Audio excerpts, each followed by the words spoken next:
Back in 2020, many, myself included, touted Ghost of Tsushima as the pinnacle of the open world game that's full of checklist-style content. And to be fair, it's a genre I've always enjoyed, roaming around a beautiful landscape, completing scores of side content as the mood strikes, before turning my attention to the main story after everything else had been exhausted. This content extraction style of gameplay that builds towards a 100% completed save file appeals to many, and it seems Sucker Punch had done it better than anyone else 5 years ago. So now in 2025, the question became, how could its sequel, Ghost of Yotei, build on that experience, improving what was already considered to be an apex beast in a medium littered with open world games? In many ways, the answer was to do it all over again, while tweaking avenues of exploration to enhance player discovery and freedom. Instead of keeping areas of the open world chokeholded until the main story had progressed far enough, Yotei opens up most of its maps from the very beginning, requiring very little in the way of story progression to complete most content. Meanwhile, player-driven exploration has been given a slight boost, as players are often afforded opportunities and encouraged to seek out landmarks for themselves, to discover what lies just over the horizon. This veil, as thin as it ends up being, does give the illusion that side content is discovered naturally, although it mostly remains the same repetitive but satisfying activities found in the first game. Meanwhile, combat remains very similar to Ghost of Tsushima's, albeit with a few tweaks for the better, such as enhanced animations, more weaponry including firearms, and a disarming mechanic. It doesn't take any major leaps, but the player's toolbox is still full of different options to employ. The result is a combat system that pushes the player while still offering up plenty of room to play how you want, as a samurai, as a shinobi, or as a hybrid of both. And as for the story, it's just as heartfelt as the previous entry, but in a different way, with new themes and ideas that are explored pretty well over the course of the adventure. I've seen much debate over whose story is better, Jin's or Atsu's, but personally, I believe they shine equally in their own unique ways. All of this is to say that Ghost of Yotei feels like an improvement over Ghost of Tsushima, but only in minute ways.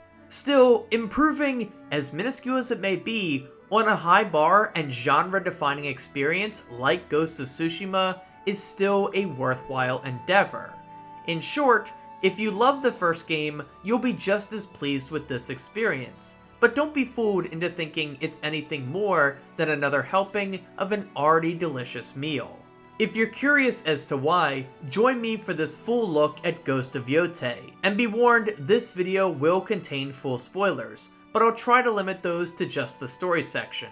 Oh, and if you want, you can also watch my Ghost of Tsushima video for my thoughts on that game. It may help make this video easier to understand, but that's up to you, it's not really necessary. Let's start with the open world. Structurally, it's similar to Ghost of Tsushima's. This isn't one continuous open world, but instead a collection of 6 different maps, all with their own visual aesthetics. You have the grasslands full of vibrant greens and yellows, the rich reds of leaves and fire in Ishikari Plain, the quiet fall vibes of Tokashi Range, the dense forest of greens and blues making up the Neoro Wilds, the always beautiful snow-capped mountains of Teshio Ridge, and the picturesque coastal lands of Oshima Coast, full of on-brand sakura trees. And picturesque really is the word that comes to mind as you cut through these worlds on horseback, as every moment looks stunning, whether you take the time to admire it or rush past it in a blur. These are all beautiful to look at, as you'd expect, but despite their varying aesthetics, they're all structured in a somewhat similar way. Their middle sections are full of flatter open areas defined by meadows, grasslands, forests, rivers, and lakes, areas that you can breeze through in a hurry when atop your horse, headed for the next piece of content. Meanwhile, the perimeters are made up of mountain ranges. These cliff sides often house side content that requires the player to climb up to it, Naturally, gorgeous vistas like this tail end the climbs, but these vantage points are more than just photo mode bait. New to Ghost of Yotei is a binoculars mechanic that allows the player to spot interesting landmarks in the distance and have them marked on the map. This includes things like enemy encampments, checklist-style side content like fox dens and painting locations, and even inns or NPCs. This surveying of the landscape was a large part of this game's marketing on how Yotei would differentiate itself from Tsushima, by encouraging the player to explore more naturally instead of following map markers. This gives me the impression that Sucker Punch was hopeful that players would stay in the game world more often instead of fumbling through map menus.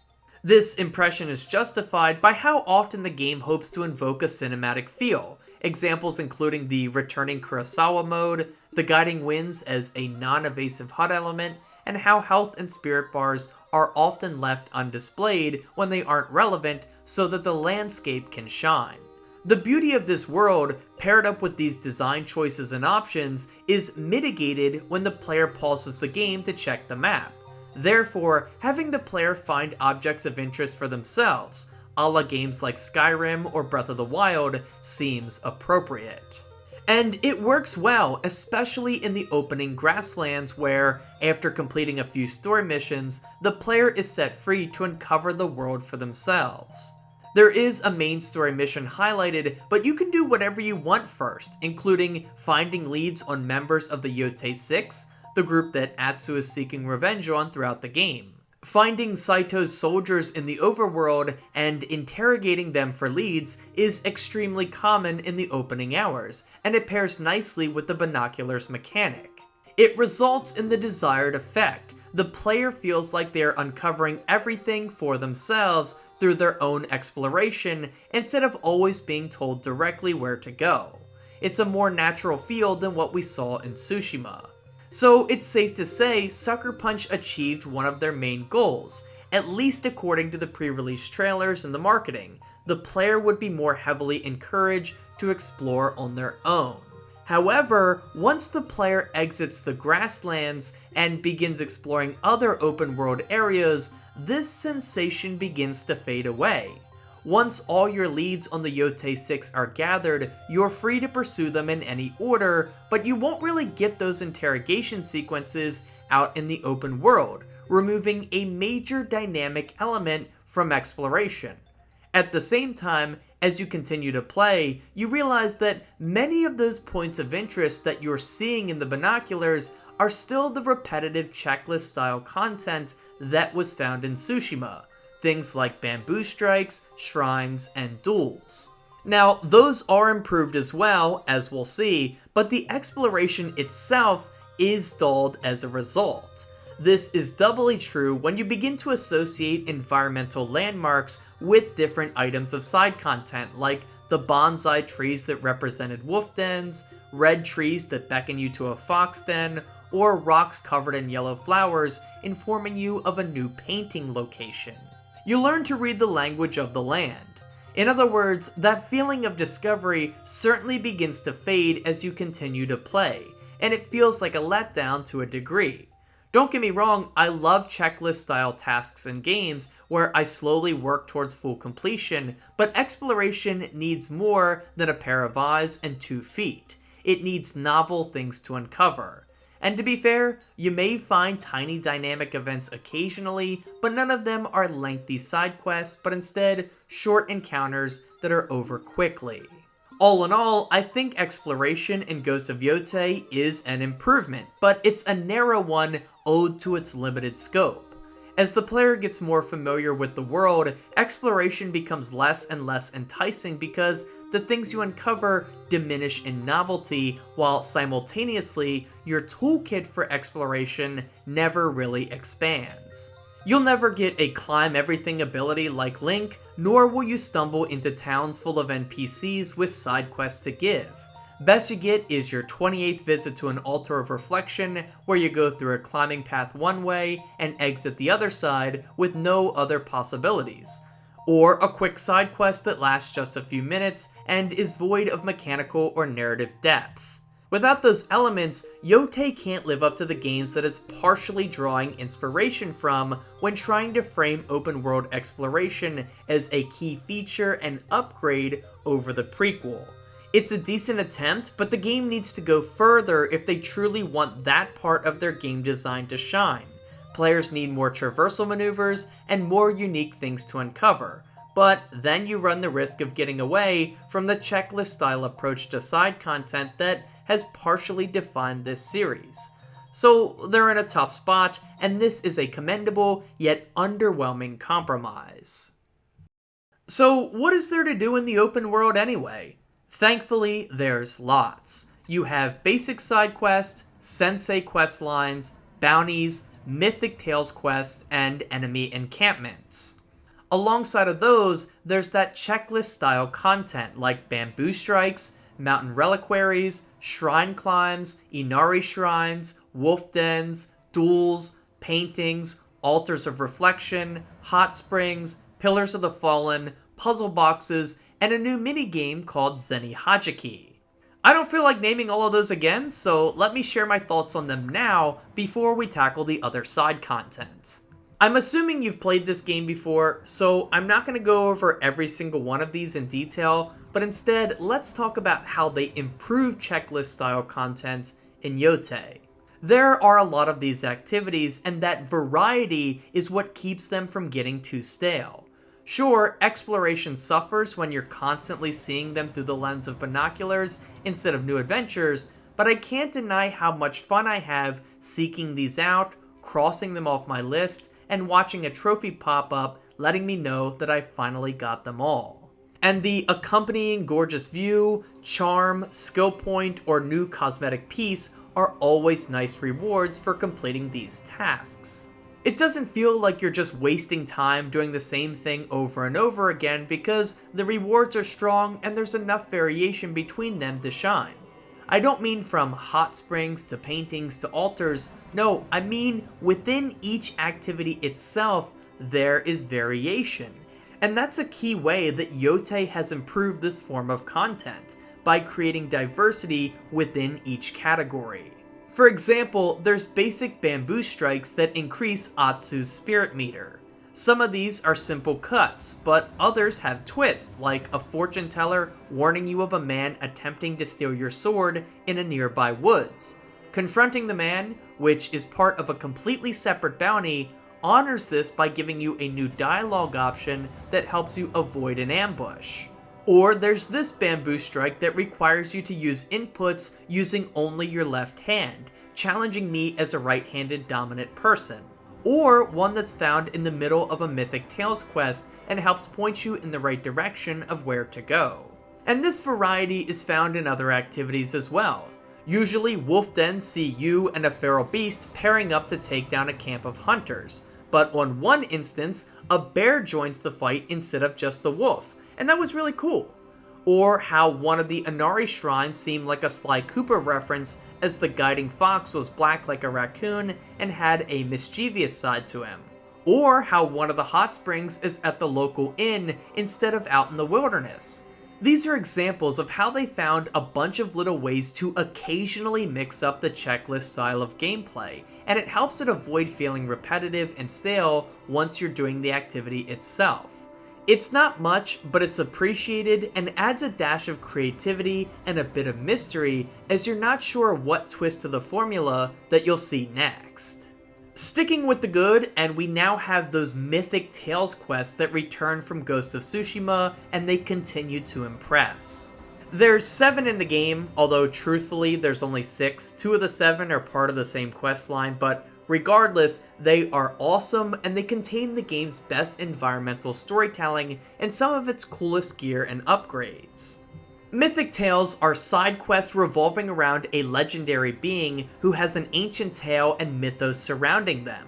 Atsu learns about them as she seeks out some incredible item that they left behind, like armor or weapons.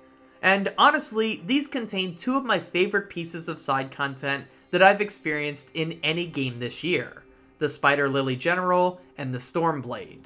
Some light spoilers here, but the Spider Lily General Quest involves creative environmental storytelling, a spooky atmosphere unlike anything else in the game, a tough final fight, and a thematically relevant tale to the journey Atsu is on, showing how a path of war, blood, violence, and revenge ultimately leads you to losing the things that you care for most. It is bar none the best piece of side content in the series.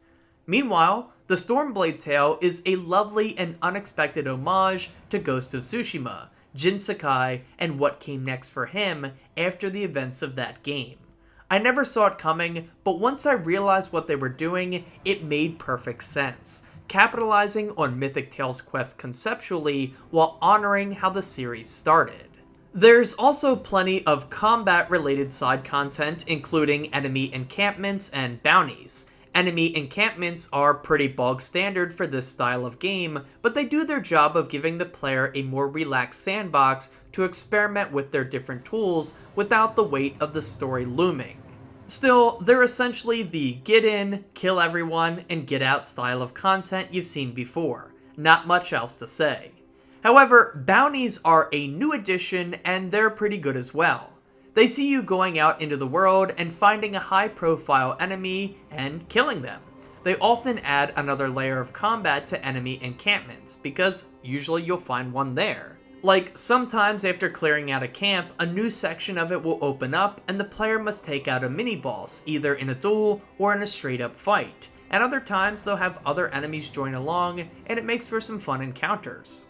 What's really cool is that bounties may sometimes tie into other things like side quests, some of which have two sections like Shiro the Swindlers. And it's evidence of how good Ghost of Yotei is at taking its side content formats, like the checklist stuff, the side quests, the bounties, the enemy encampments, and finding ways to mix and match them so that they have a little bit of overlap. It's really cool stuff. For example, with Shiro the Swindler, it overlaps bounties and side quests. Or earlier when I was talking about the bamboo strikes, it overlaps the checklist style of gameplay with the Mythic Tales quests. It's really cool how they found ways to stack these on top of each other. Anyway, it's good stuff, and bounties were a wise inclusion, especially since the reward money often felt necessary to purchasing everything I needed to keep Atsu's armor and weapons upgraded. But one area where I feel Ghost of Yotei takes a step back with the side content would be in the companion quest lines, which are replaced with sensei quest lines here. In my Ghost of Tsushima video, I claimed that the companion quest lines were some of the meatiest side character quest lines I had ever experienced, and the best I had seen since playing The Witcher 3.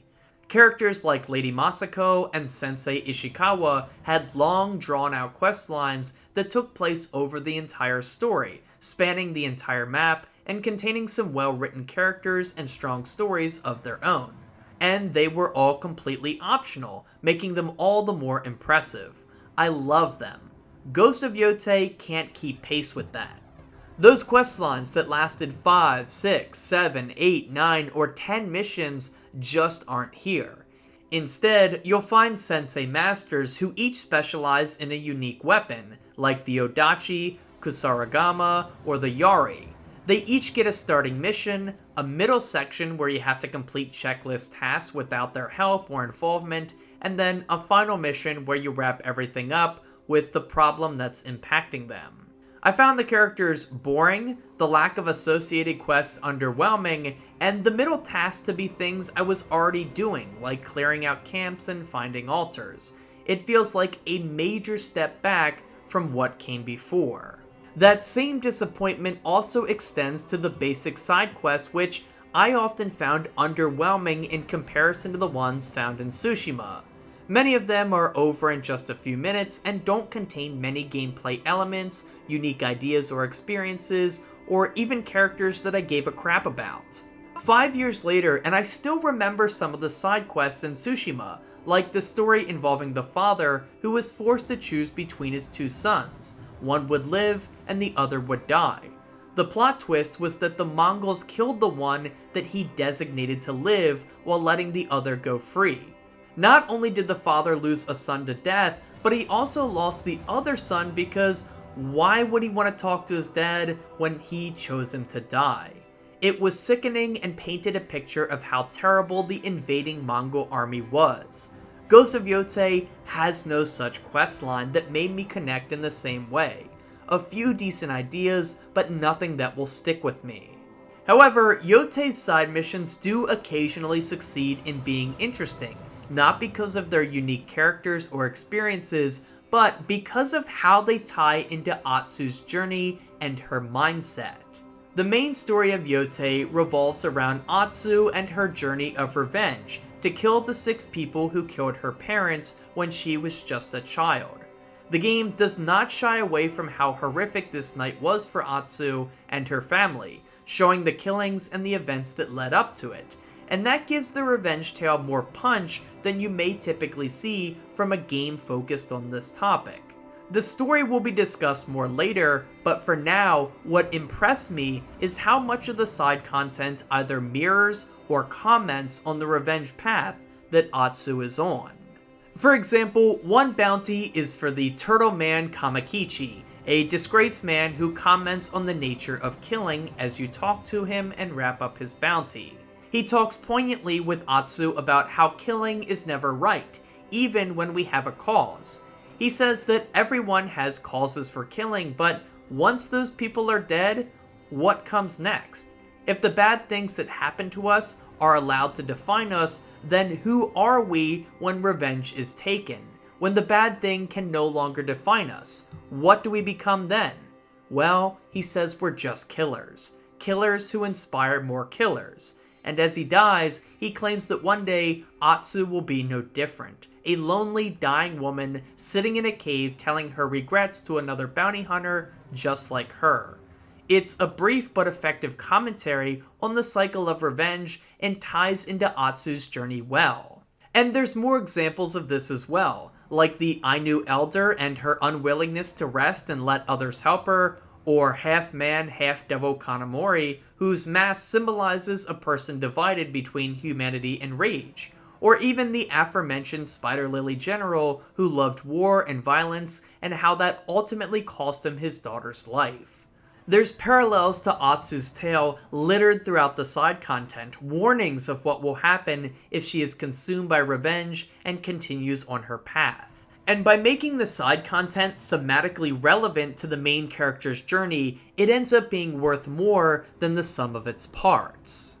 And in my mind, this was a critical thing to do, given that this game does not lock away much of its side content in the first act, allowing the player to do all of it in 5 of the 6 main areas without killing any of the Yotei 6 outside of the tutorial boss.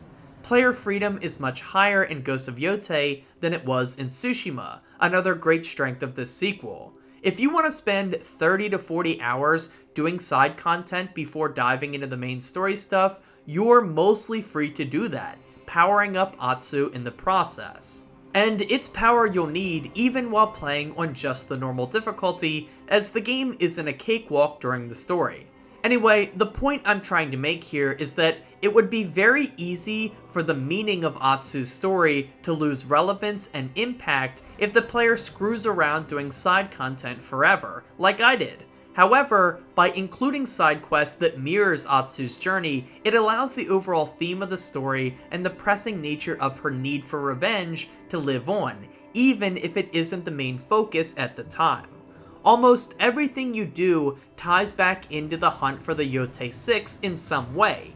Clearing camps weaken Saito, completing bounties wipe Saito of his generals, side content comments on the danger of Atsu's mindset, and the other tasks help you power up so that you can defeat the Yotei 6. In this way, it often feels like no matter what side content you're choosing to do, it relates to Atsu's revenge tale by either commenting on it or preparing her for it physically. So, all in all, most of the open world side content in Yotei is an improvement over Tsushima's, but there are certainly some sore spots that still exist. Continuing Yotei's trend of having a ridiculously awesome amount of systems, we arrive at the combat. It was incredibly fun in Ghost of Tsushima, and that continues here. Just like in the prequel, there's 4 different types of encounters: straight up fights against many foes, standoffs, shinobi stealth sections, and one-on-one duels.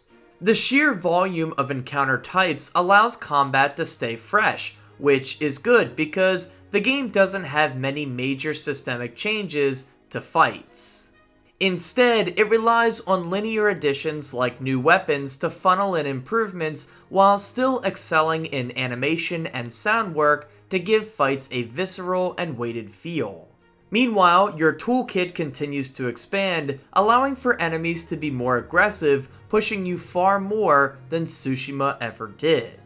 Whether you're in a one-on-one duel or fighting a group of Saito's soldiers, you'll notice many of them still adhere to that rock, paper, scissors type model that's infused with inspirations from Arkham. Atsu can do a few actions in battle, including a light attack, a heavy staggering attack, switching between weapons, using consumable quick draw items, using long-ranged weapons, blocking, dodging, and parrying. Discarding Tsushima's stance system was brilliant, as bringing in new weapons like the Kusarigama, Odachi, and Yari allow for new movesets and a different feel to combat. However, the stance system hasn't been totally abandoned, at least in spirit, as each weapon type is strong against other weapons. For example, the Yari counters Kusarigamas, while the Odachi is strong against brute enemies. That's where the rock, paper, scissors layer of combat continues to thrive, but it's improved marginally owed to the different weapons and the movesets they provide, especially once upgraded. Meanwhile, the Arkham inspiration continues in the form of your defensive capabilities. Some enemy types are unique, like those that buff their companions, archers and gun wielders, and brutes, but most enemies will attempt to attack you in one of four ways: a basic combo of strikes, a parryable move, a move you must dodge, and an attempt to disarm you. These are color-coded, basic combos having no color, parryable moves having a blue tint, unblockable attacks having a red tint, and disarming moves having a yellow tint. The player must read the tell and react accordingly to avoid damage or losing their weapon. It's simple stuff and works well enough, although enemies sliding all over the battlefield to reach you remains a problem. Basic dodges are meant to be a way out for players who aren't as skilled at parrying, such as myself, but when enemies can glide across the map to reach you, even after a dodge, it is a bit immersion breaking. It's the biggest flaw of the combat model in my opinion, and does genuinely feel unfair at times when faced with a tough boss or a large group of foes. However, it is pretty consistent, so it's really the game's way to counter you just spamming rolls by forcing you to instead lock in and engage with the combat mechanics properly. Getting back to that disarm mechanic though, and it's probably the most impressive new addition to combat in Yotei. That's because of its overhaul and a new system that accompanies it. You see, those yellow tinted attacks aren't something to fear, they're something to thrive on. To be fair, you need the skill to do what I'm about to say, but that isn't hard to earn.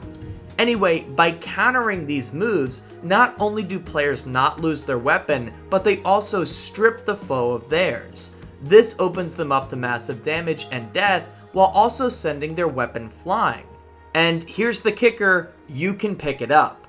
Any weapon laying around the battlefield can be gathered and thrown at enemies to even the odds. It is a brilliant new addition as it works both in stealth as a way to pick off enemies from a distance, and also in regular combat as a way to thin the herd that you're up against. It has great utility and is always satisfying to use, owed to the crunchy sound effect when the weapon connects. I never got tired of it in 50 hours of play. And that makes for a good point to transfer over to the shinobi stealth sections, because unlike Jin at the beginning of Tsushima, Atsu isn't scared to play dirty from the jump. Returning are some basic options like kunai, bows, and smoke bombs, but some of the new options are even better. Weapon throwing is the best, but guns are a close second. During the second half of the story, Atsu gets access to a pistol that can be used greatly to ward off strong enemies who are pummeling you in duels, as well as a musket that insta-kills from a distance, balanced by its long reload time. These were my personal favorites of the new additions. But weapons aren't the only deadly force Atsu can bring to battle, as her wolf companion joins her throughout many fights, especially after being upgraded by completing wolf dens. There's nothing sicker than having a wolf show up and just start tearing the living shit out of Saito's soldiers. It won't break your stealth and can assassinate enemies just as you do, and once a proper fight breaks out, it holds its own there as well. It's always empowering when this ferocious beast shows up to aid you. And using all of these options to pick off enemies in stealth before they finally spot you and a true fight breaks out makes for a good time. It is a satisfying combat loop full of options. That variety is what makes it so enjoyable because no system is overly complex or deep, it's just a simple combat loop with tons of options at your disposal. You feel dangerous and powerful when under the shadow of stealth, but equally as strong, but in a different way, when surrounded by enemies, so long as your dodges, parries, and disarms are on point.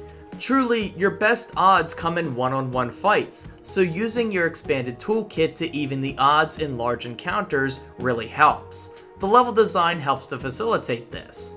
Encounters with 7 or 8 enemies are tough, as your assaults are often interrupted by someone else attacking, eliminating the problem that Tsushima had with enemies only attacking you one at a time. However, the extra pressure here encourages you to dip into your toolkit more, evening the odds with your guns or bombs before getting back into a proper samurai fight with just 1 or 2 foes. You get the best of both worlds, samurai and shinobi.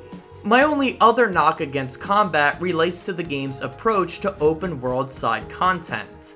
Many of the game's cooler tools are locked behind main story missions, and if you're anything like me, or the other thousands of Twitter users I saw, you're going to do all the side content first.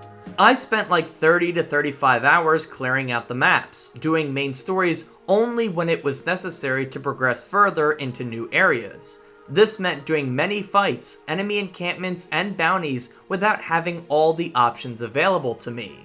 And it did get a little bit stale, and I found myself lamenting my choices to not strike a better balance between main content and side content.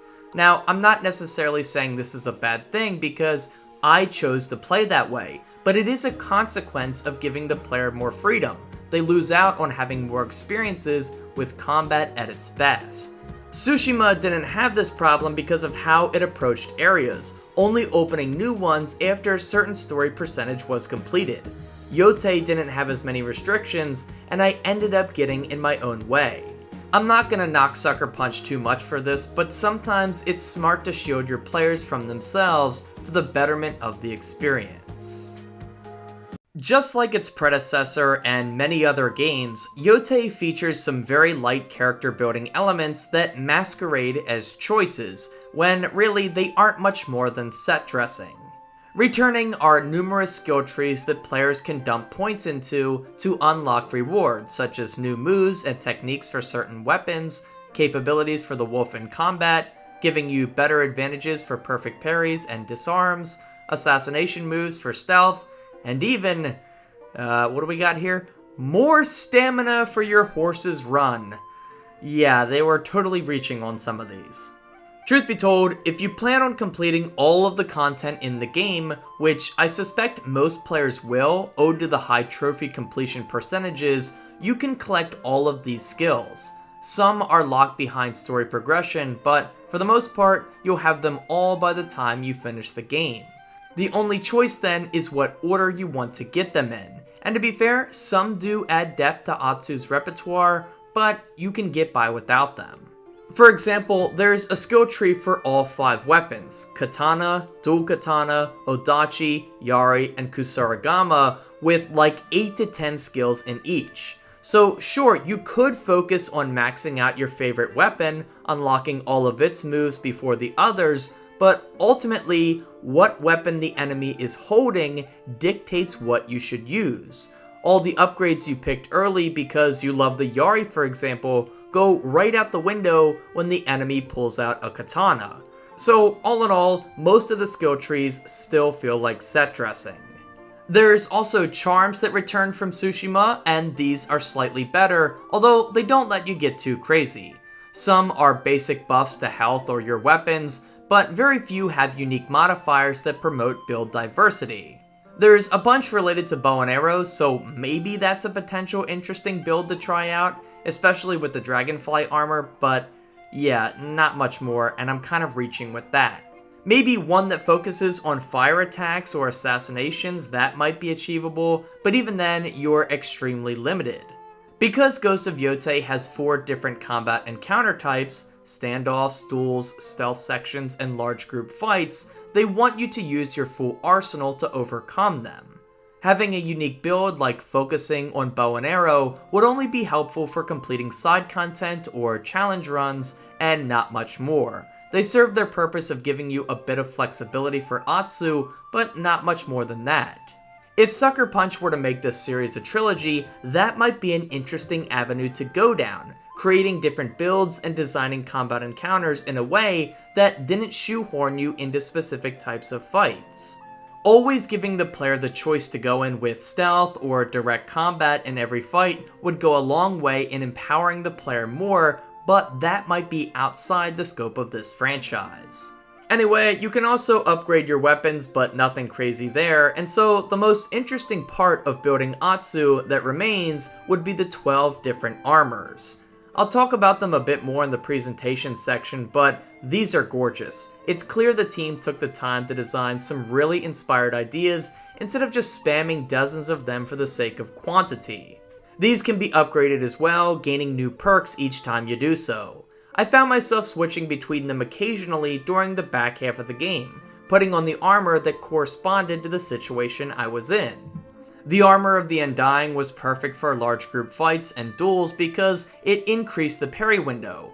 Meanwhile, the Crimson Kimono was great for stealth sections as it increased my assassination range. Genji's guard armor allowed me to deflect bullets in Oshima Coast during the story's second half, and Taro's armor kept my health up in the harsh colds of Teshio Ridge. Each armor serves a purpose and a function, allowing you to make your experience all the more forgiving if you take the time to equip them when the moment calls for it. It does stink that one of these was locked behind the deluxe version, but I guess they had to do something for those willing to pay more. Anyway, character building still remains light in Ghost of Yotei, but it's still done just as well as it was in Tsushima. That standard hasn't been compromised. Speaking of Tsushima, that was a game all about tradition versus change, as Jin Sakai took on a new role, from samurai to shinobi.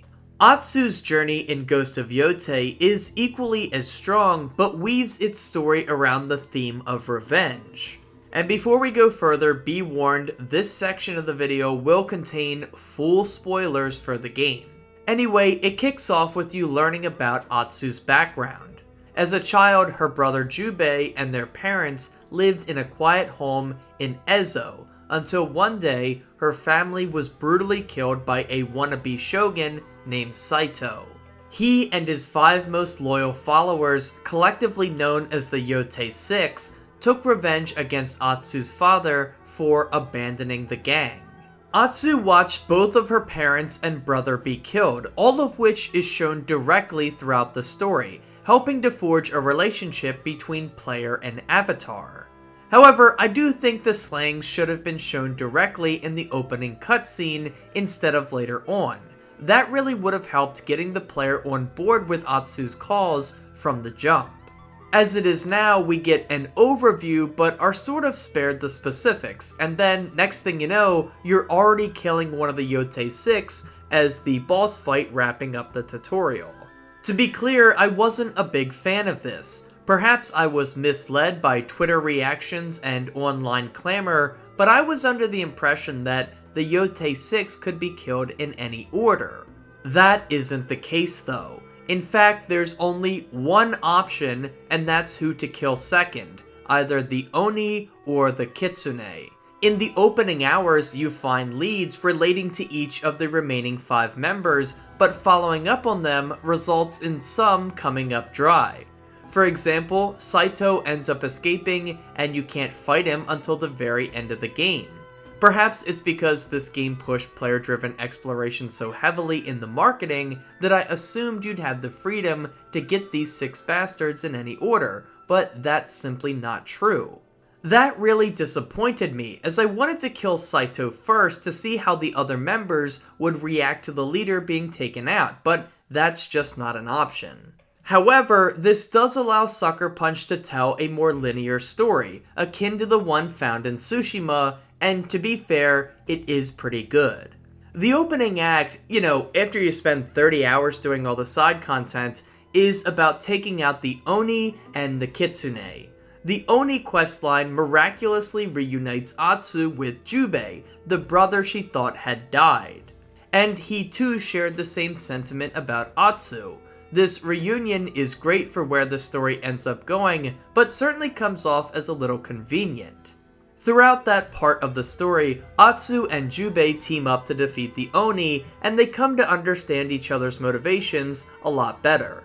In many ways, Jubei is the perfect foil to Atsu. She was consumed by the need for revenge against the Yotei 6, spending years training and going to war just to get strong enough to avenge her family.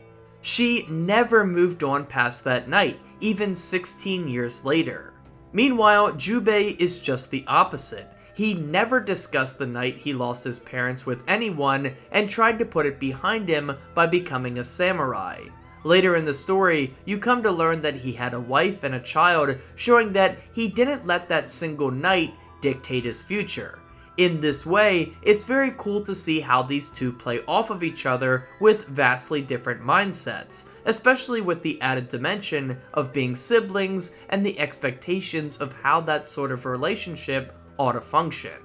Meanwhile, Atsu's hunt for the Kitsune ends in a cool twist, as she learns the fox was actually a woman who decided to let her escape the night she was to be killed by Saito. Of course, she was later found and pinned to the burning tree and left to die, but her initial escape was fueled by the Kitsune's mercy. Having abandoned her Inari persona, Oyuki now helps Atsu in her hunt for her replacement. Call me crazy, but I really didn't see this twist coming. I did not think that Oyuki would end up being the original Kitsune, but it created a very strong moment in the narrative. It's a simple twist, but it punches above its weight class because of how well they hit it. And then when you connect the dots, it's wild and it's awesome. One twist though that didn't work for me personally was the reveal that Jubei has a daughter, Kiku. I just found myself thinking that everything revolving around her was a little too contrived and on the nose. The very first time you even meet Kiku, she's tied up and about to be shot execution style by Saito's soldiers. Instead of just sprinting in like any father would do to try to save his child, Jubei instead takes time to form a plan of attack even as the man next to his own daughter is blown away by a gunshot. I just didn't buy it. It all felt really contrived because the emotions of the moment dictated a stronger reaction from Jubei, and we just didn't get it. From there, Kiku is presented as a curious girl with an inner rage, which is used to justify why she's able to sneak into places that she isn't meant to be. She ends up helping Atsu during a handful of missions, and it felt incredibly wrong. Helping Atsu sneak into the Matsume armory is one thing, but having Kiku tag along as Atsu infiltrates a hideout where a member of the Yotei 6 is hiding just seems like a total lapse in Atsu's judgment. Sure, she makes the kid wait outside, but it's not like she couldn't be found or put in danger as she waits there alone. Any responsible adult would have taken her back to safety. And if the need for revenge is the justification for why Atsu didn't bring Kiku back to the castle first, then that needed to be shown more in the cutscenes. As it is, it feels like Kiku's just allowed to run all over the place like it's a kid's park instead of a fortress filled with deadly killers. It seems like this should have caused a bigger divide between Jubei and Atsu, knowing that his daughter was put in danger for the sake of Atsu's unquenchable thirst for blood. But no, Jubei is never really that bothered by it, and he gets over it. Revenge tales that seek to highlight its destructive nature can end in one of two ways, with the main character getting their revenge and losing themselves to it, or with them coming back to the light, finding a new thing to replace their hate with. For a while, it seems like Atsu would be the former, especially when she abandons her brother, her niece, and Oyuki during Saito's invasion of Matsume Castle. When Jubei pleads with her to abandon her quest to kill the Yotei 6 to instead help rescue Kiku, Atsu says that she cannot let it go. It's an extremely resonant moment, and it's well done, especially after how many times Atsu is confronted with how lonely and ruinous this path will be for her should she continue to pursue it. Yet, in this moment, with all the cards on the table, her new family begging for her to let go, she simply can't, going after the dragon and the spider with all her rage. It's only the consequences of this decision that ultimately wake Atsu up and put her on the path to the light. Jubei and Oyuki are captured by Saito's men, but Kiku manages to flee. Upon meeting up, Kiku assumes the worst and blames her aunt for letting them die, and this proves to be the wake-up call Atsu needs. And it makes sense, as she can relate to Kiku in this moment. She feels that crushing sense of guilt because her selfish decisions may have cost this innocent girl her father, the same fate that happened to her when she was a child. And so the story ends with Atsu rescuing Jubei and Oyuki after letting another member of the Yotei 6 live, instead of exacting her revenge.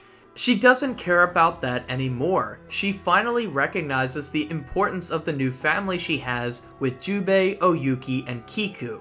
Of course, this is a video game and it needs a final boss fight, and so we get Saito showing up to the family home. Atsu and Saito duke it out in a very well choreographed scene, and Jubei makes a surprise return, saving his sister but losing his own life in the process. It's sort of this full circle moment for the character where he acknowledges that what happened to him and his sister wasn't right, and trying to run from that pain completely instead of dealing with it was just as unhealthy as Atsu being consumed by it. You can't be defined by the pain, but you also can't ignore it. There must be balance, and in a way, Jubei redeems himself by confronting Saito. In the end, Atsu overcomes the man that took everything from her, but not because she wanted revenge, but instead to protect Kiku, fighting for her future instead of the past, which allows her to prevail. And so, it's a good story that's well told.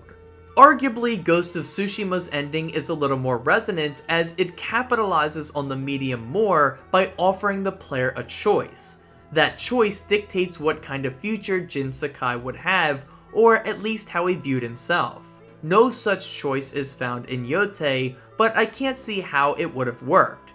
You could argue the player could decide to either kill Saito and embrace the role of the Onryo, a vengeful spirit, or let him live and embrace her new life instead, not feeling the need for revenge. However, I don't think this would have made sense. Saito is a ruthless killer and a wannabe dictator. It's something Atsu shouldn't allow to continue, even if she divorced her own motivations from the situation. Regardless, the result is an ending that's more set in stone, but that isn't necessarily a bad thing. All in all, the narrative strength lies in its characters, as the plot points and themes aren't really anything new. For me, the best part about the storytelling was seeing Atsu and Jubei meet in the middle, going from polar opposite reactions to the night their parents were killed, to understanding each other's perspectives and wanting to be there for each other. Literally, the first thing I talked about in my Ghost of Tsushima review was how much cinematography was infused into the experience. If you want to see how to properly implement a movie-like flair into your video game, look no farther than Sucker Punch's Ghost of Tsushima, as it blends its realistic visuals with a heavy dose of masterful cinematography. And Yotei is no different. It's one of those games that I suspect people who enjoy photo modes will fall in love with. That's not me personally, but damn, this game looks great.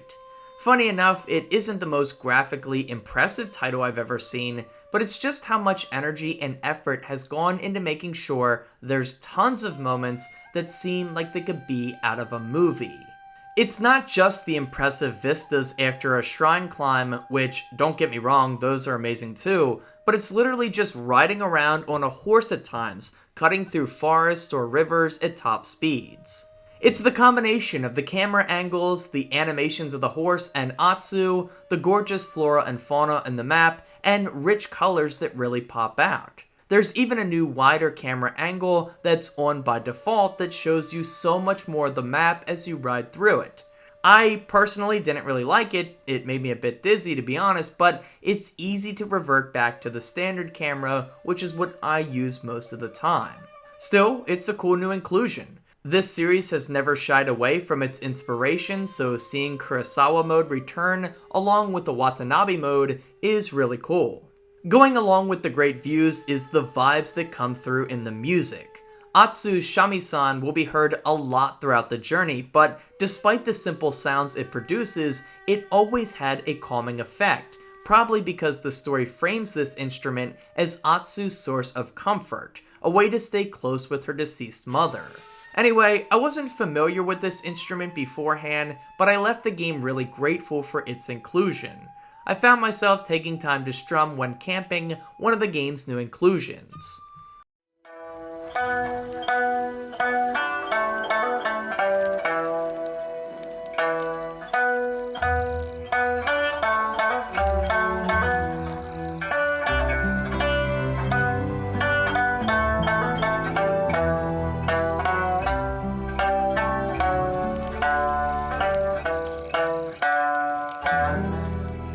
Atsu can camp anywhere out in the open world. It's mostly used to fill up her spirit gauge, but you can also do a multitude of other simple things.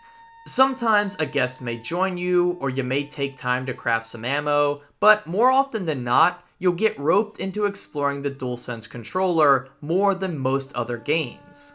You see, Yotei often asks its players to use the touchpad, whether it's in paintings, starting a fire, or playing the shamisen, while also including times where the player cooks using motion controls. It borderline feels like a tech demo at times. It makes me wonder if Sucker Punch was forced to include these at the behest of Sony, or if they genuinely wanted to. They don't overstay their welcome though, and there's a lot of times where you can skip it if you don't feel like doing it. Anyway, what also impressed me were the character designs, particularly clothing and the amount of detail you can find on them. This is true for armor, masks, and hats that the player can find. I touched on this earlier, but they look absolutely incredible.